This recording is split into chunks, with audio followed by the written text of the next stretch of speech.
So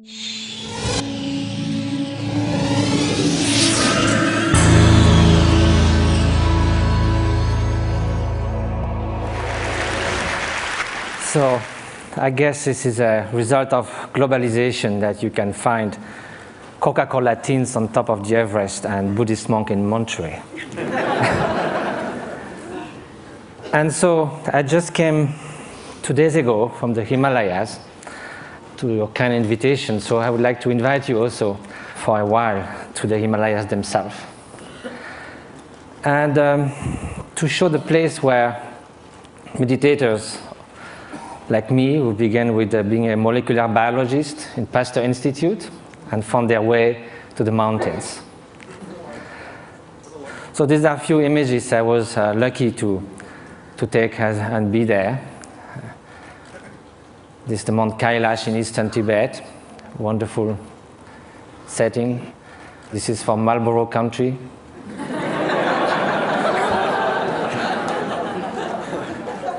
This is a turquoise lake, a meditator. This is the hottest day of the year, somewhere in eastern Tibet, on August 1st. And the night before, we camped, and my Tibetan friends said, we're going to sleep outside. And I said, why? We have enough space in the tent. They say, yes, but it's summertime.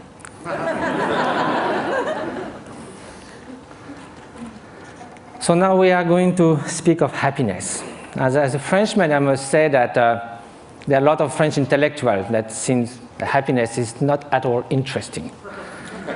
I just wrote an essay on happiness, and there was a controversy, and someone wrote an article saying, don't impose on us the dirty work of happiness.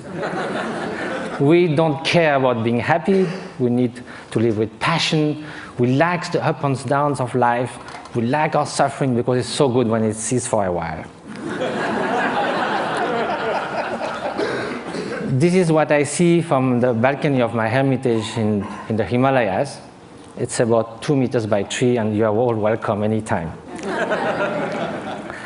Now let's come to happiness, or well-being. And first of all, despite what the French intellectuals say, it seems that no one wakes up in the morning thinking, may I suffer the whole day.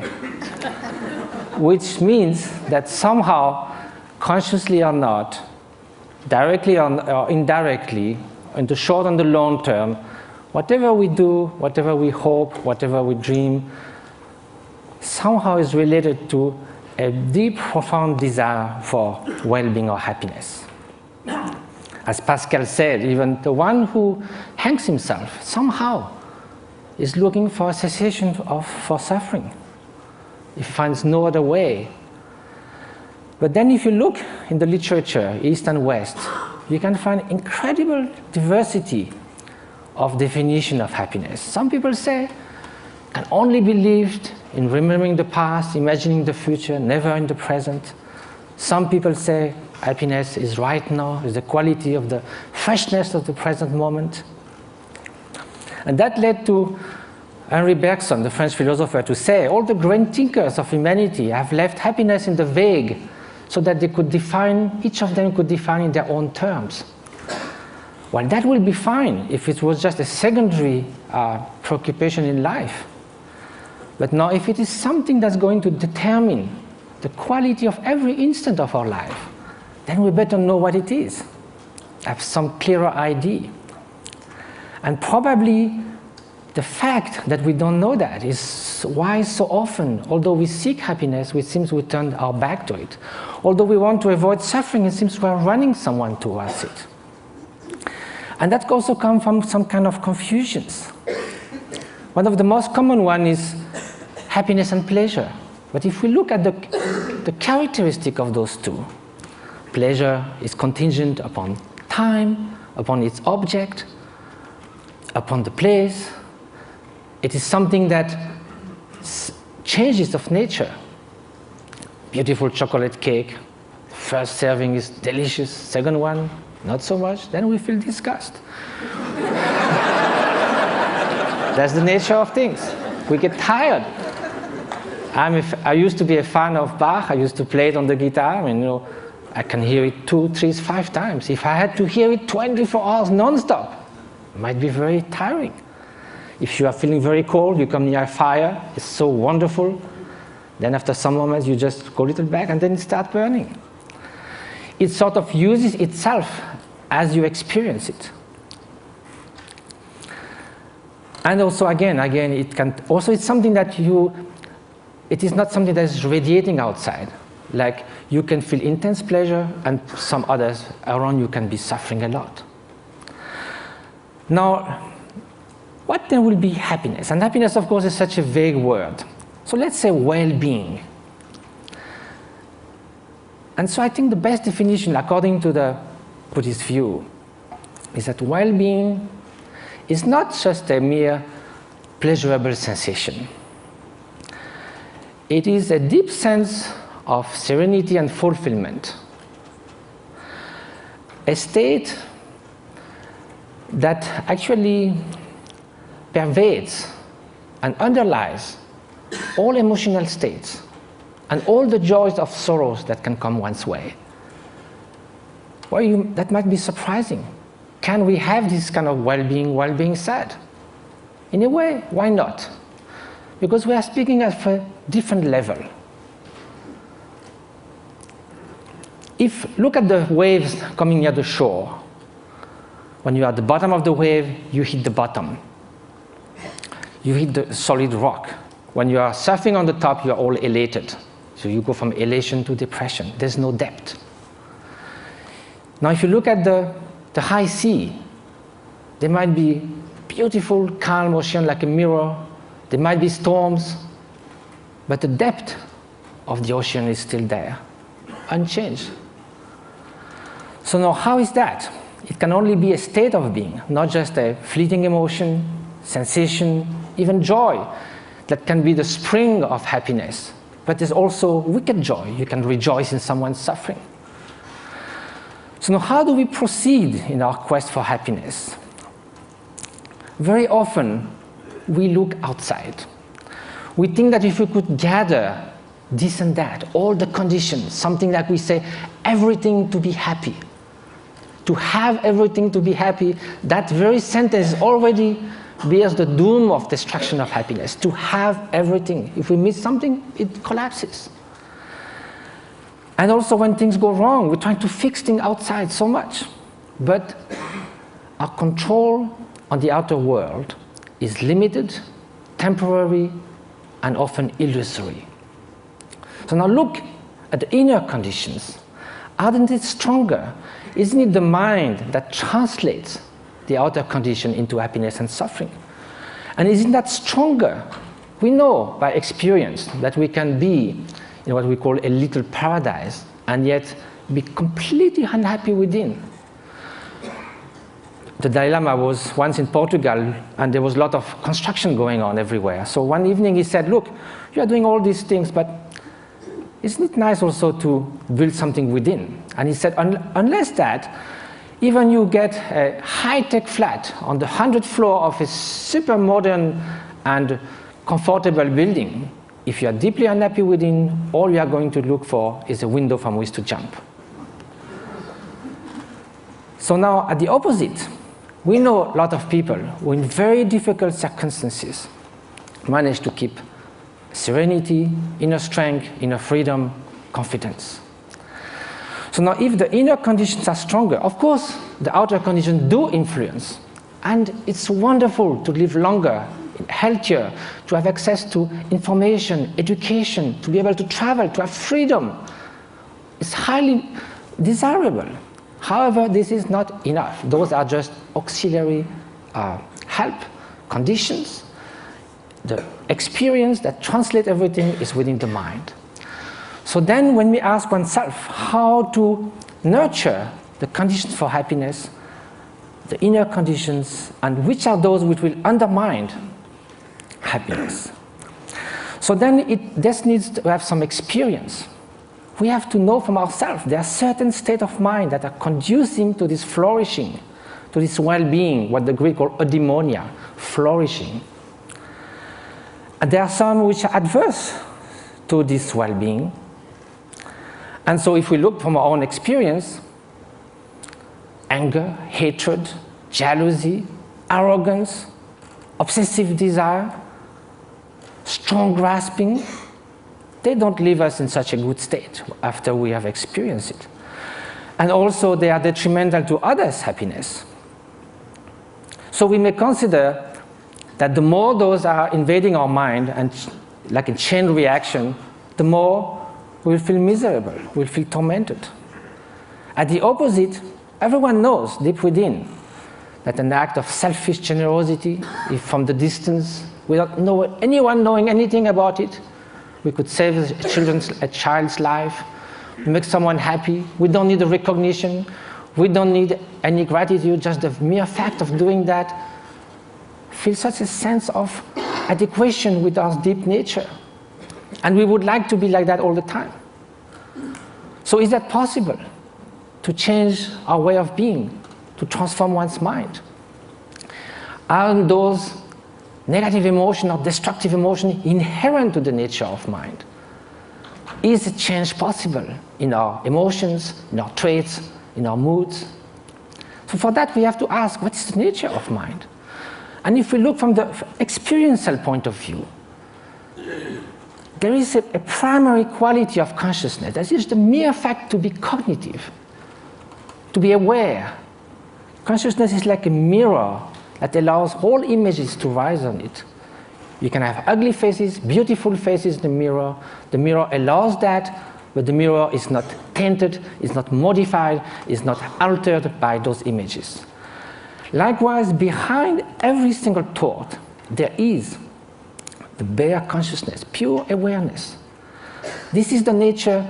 It cannot be tainted intrinsically with hatred or jealousy, because then, if it was always there, like a dye that would permeate the whole cloth, then it would be found all the time somewhere. We know we're not always angry, always jealous, or always generous. So because the basic fabric of consciousness is this pure cognitive quality that differentiates it from a stone, there is a possibility for change, because all emotions are fleeting.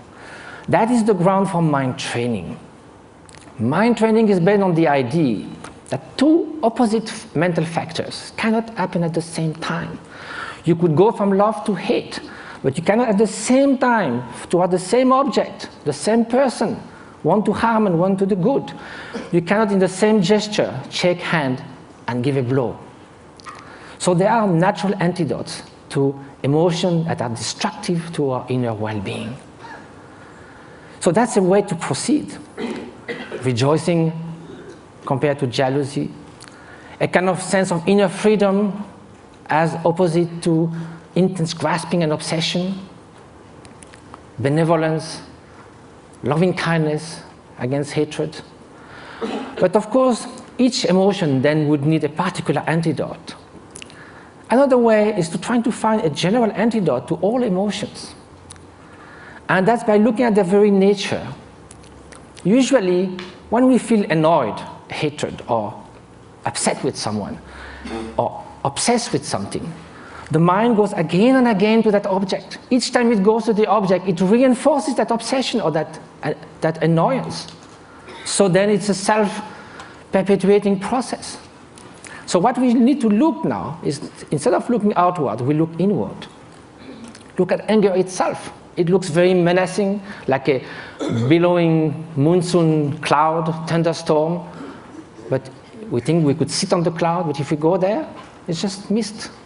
Likewise, if you look at the thought of anger, it will vanish like frost under the morning sun. If you do this again and again, the propensity, the tendencies for anger to arise again will be less and less each time you dissolved it. And at the end, although it may arise, it will just cross the mind like a bird crossing the sky without leaving any track. So this is the principle of mind training. Now, it takes time, because it took time for all those faults in our mind, the tendencies to build up. So it will take time to unfold them as well. But that's the only way to go. Mind transformation. That is the very meaning of meditation. It means familiarization with a new way of being, new way of perceiving things, which is more in adequation with reality, with interdependence, with the stream and continuous transformation which our being and our consciousness is. So the interface with cognitive science, since we need to come to that, and what was the subject of we have to deal in such a short time, with brain plasticity. Brain was thought to be more or less fixed. All the neuronal connection in numbers and quantities were thought till the last 20 years, thought to be more or less fixed when we reach the adult age.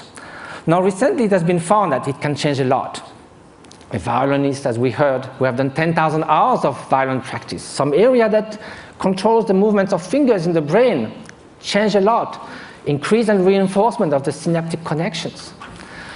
So can we do that with human qualities, with loving kindness, with patience, with openness? So that's what those great meditators have been doing. Some of them who came to the labs, like in Madison, Wisconsin, or in Berkeley, did 20 to 40,000 hours of meditation. They do like 3 years retreat where they do meditate 12 hours a day, and then the rest of their life they would do that 3-4 hours a day. They are real Olympic champions of mind training. This is the place where they meditate. You can see it's kind of inspiring. Now, here with 256 electrodes.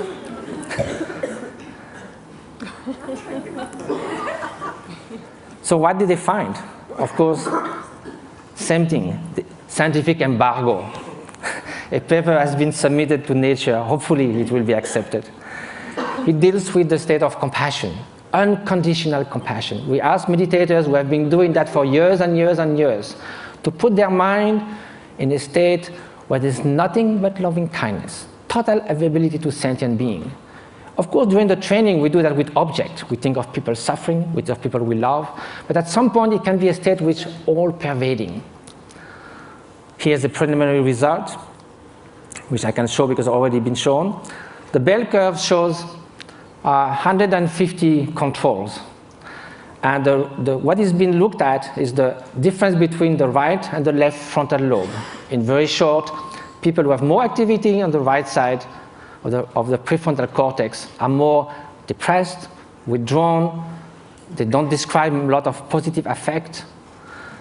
It's the opposite on the left side, more tendency to altruism, to happiness, to express, and curiosity, and so forth. So there's a basic line for people, and also it can be changed. If you see a comic movie, you go more to the left side. If you are happy about something, you go more to the left side. If you have a bout of depression, you go to the right side. Here, the minus 0.5 is a 4 standard deviation of a meditator who meditates on compassion. It's something that is totally out of the bell curve. So I have no time to go into all the different scientific results. Hopefully they will come. But they found that this is after 3.5 hours in a fMRI. It's like coming out of a space ship. Also, it has been shown in other labs, for instance, Paul Ekman's labs in Berkeley, that some meditators are able also to control the emotional response more than it could be taught. Like the startle experiments, for instance. If you sit a guy on a chair with all this kind of apparatus measuring your physiology, and there's a kind of a bomb that goes off. It's a so instinctive response that in 20 years, they never saw anyone who would not jump. Some meditators, without trying to stop it, but simply by being completely open, thinking that that bang is just going to be just a small event, like a shooting stars, they're able not to move at all. So the whole point of that is not sort of to make like a circus thing of showing exceptional beings who can jump or whatever. It's more to say that mind training matters. That this is not just a luxury. This is not a supplementary vitamin for the soul. This is something that's going to determine the quality of every instant of our life. We are ready to spend 50 years achieving education. We love to do jogging, fitness. We do all kinds of things to remain beautiful. Yet, we spend surprisingly little time taking care of what matters most, the way our mind functions, which again is the ultimate thing that determines the quality of our experience. Now, compassion should also be put in action. That's what we try to do in different places. Just this one example is worth a lot of work. This lady with bone TV left alone in a tent was going to die with her only daughter. 1 year later, how she is. Different schools and clinics we've been doing in Tibet.